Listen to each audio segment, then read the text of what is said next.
블록체인, 암호화폐, 그리고 글로벌 패권 이런 단어들 들으면 왠지 좀 머리 아프고 내 삶이랑은 전혀 상관없는 이야기 같으시죠? 하지만 오늘 해설을 끝까지 듣고 나시면 생각이 완전히 바뀌실 겁니다. 지금 벌어지고 있는 이 복잡한 지정학적 변화가 사실은 여러분 지갑 속에 있는 자산에 아주 직접적인 타격을 주고 있거든요. 거대한 글로벌 금융 질서가 어떻게 재편되고 있는지, 그리고 이 속에서 내 자산을 지키려면 당장 뭘 해야 하는지 아주 직관적인 비유로 쉽게 풀어드리겠습니다. 자, 시작해볼까요? 오늘 우리가 함께 짚어볼 로드맵입니다.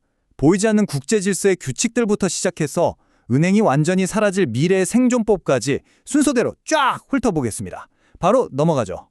첫 번째 섹션입니다. 제국의 보이지 않는 규칙들. 여러분, 국제법이라는 게 진짜로 존재한다고 생각하시나요? 우리는 보통 세계 평화나 국제적인 룰이 아주 당연한 자연 상태라고 믿잖아요. 근데 사실 이 글로벌 무대라는 건 강대국들이 자기들 마음대로 룰을 정하는 거대한 카지노랑 비슷합니다. 그리고 지금 그 카지노의 주인이 판을 완전히 엎고 새로운 룰을 짜려고 하는 중이죠. 우리가 익숙하게 아는 세상, 그러니까 이른바 1945년 체제라는 건요. 미국 달러, 자유무역, 그리고 핵 확산 금지라는 세 가지 기둥으로 버티고 있습니다. 여기서 진짜 중요한 포인트는 이게 무슨 영원불멸의 진리가 절대 아니라는 거예요. 그냥 미국의 압도적인 군사력이 강제해놓은 아주 일시적인 규칙일 뿐이죠. 패권국의 전략이 쓱 바뀌면 우리가 철석같이 굳건하다고 믿던 국제법과 체제도 한순간에 흔들리게 된다는 얘기입니다. 이게 우리 무역을 어떻게 바꿔놨는지 역사를 한번 볼까요?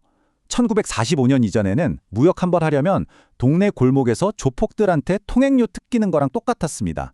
해적이나 강도들한테 온갖 비용을 다 내야 했죠.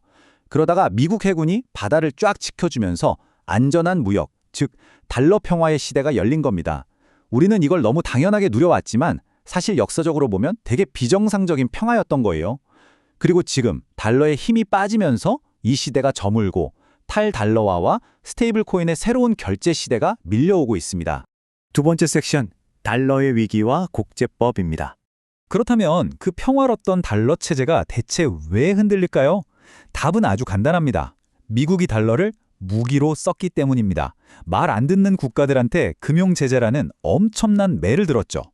스위프트 같은 미국 중심 결제망에서 아예 쫓아내버린 거예요. 비유하자면 부모가 화났다고 자식 지갑을 싹 압수해버린 건데 그럼 자식이 어떻게 할까요? 당연히 짐 싸서 가출하겠죠. 실제로 앙심을 품은 국가들이 달러 대신 금을 엄청나게 사모으기 시작했습니다. 미국이 꽉 쥐고 있던 기존 국제기구들이 지금 급격하게 힘을 잃고 있는 이유가 바로 이겁니다. 이어서 세 번째 섹션, 미국의 새로운 무기 크립토입니다. 달러의 힘이 약해지고 제국이 흔들릴 위기에 처하자 미국은 물리적인 군대 대신 진짜 기가 막힌 새로운 무기를 꺼내듭니다. 바로 암호화폐, 크립토예요. 친구는 가까이, 적은 더 가까이 두어라는 말이 있잖아요. 초기엔 미국도 통제가 안 되는 이 크립토를 골칫거리로 봤습니다.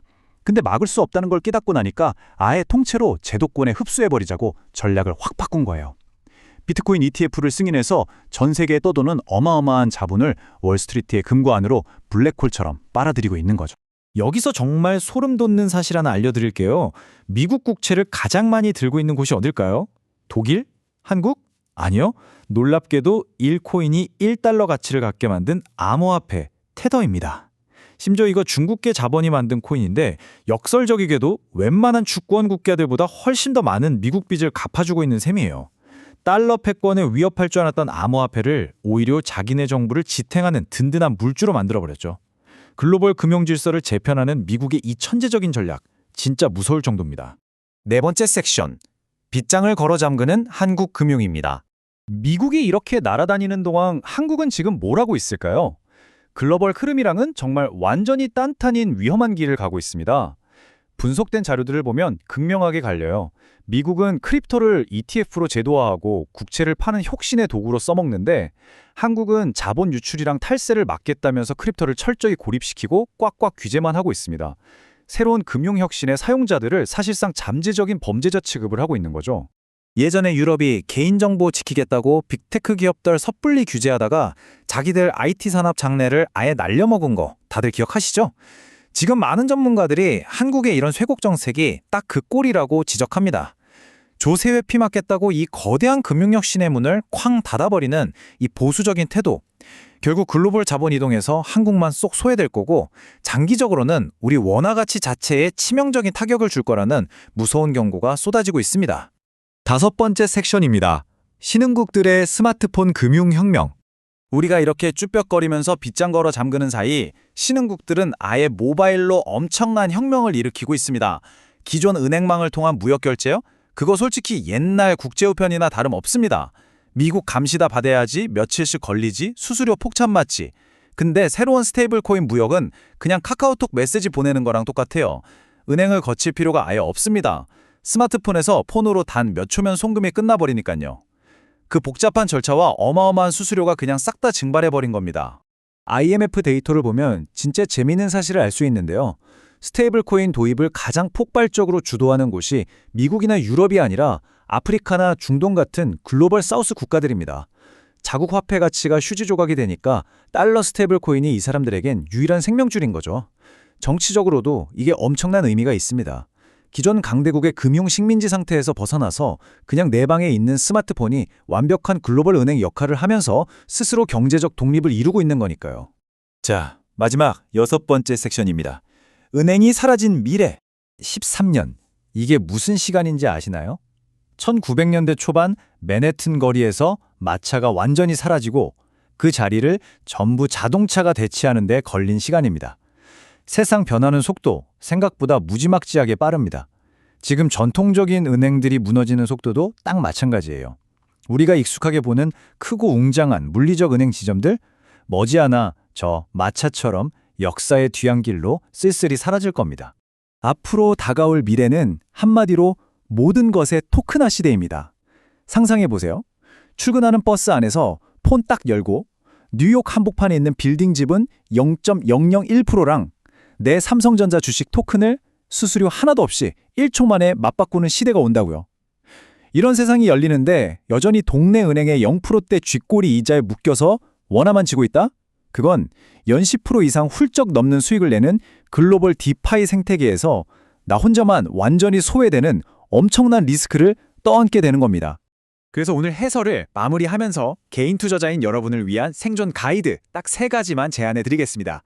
첫째, 100% 원화에만 올인하는 자산 구조에서 제발 벗어나십시오. 포트폴리오 다각화는 필수입니다. 둘째, 탈중앙화 금융, 즉 이 디파이 생태계가 대체 어떻게 돌아가는지 당장 오늘부터 공부하셔야 합니다. 셋째, 지금 여러분 손에 들려있는 그 스마트폰이 이제 국경을 초월한 완벽한 개인 글로벌 은행이라는 사실을 뼈저리게 깨닫고 적극적으로 써먹으세요. 최근에 미국의 제재를 받아서 체포된 한 블록체인 개발자가 아주 의미심장한 말을 남겼습니다. 나를 감옥에 가둬도 코드는 계속 돌아간다. 맞습니다. 낡은 국제법이나 국가가 억지로 빗장 걸어 잠그는 식의 규제로는 이미 국경을 넘어 폭발적으로 퍼져나가는 이 거대한 금융혁명의 코드를 절대로 막을 수 없습니다. 세상의 규칙은 이미 싹 다 바뀌었습니다. 자, 여러분은 저 낡아빠진 마차에 계속 앉아 계시겠습니까? 아니면 새로운 금융의 스포츠카에 올라타시겠습니까? 오늘 집중해설 여기서 마치겠습니다.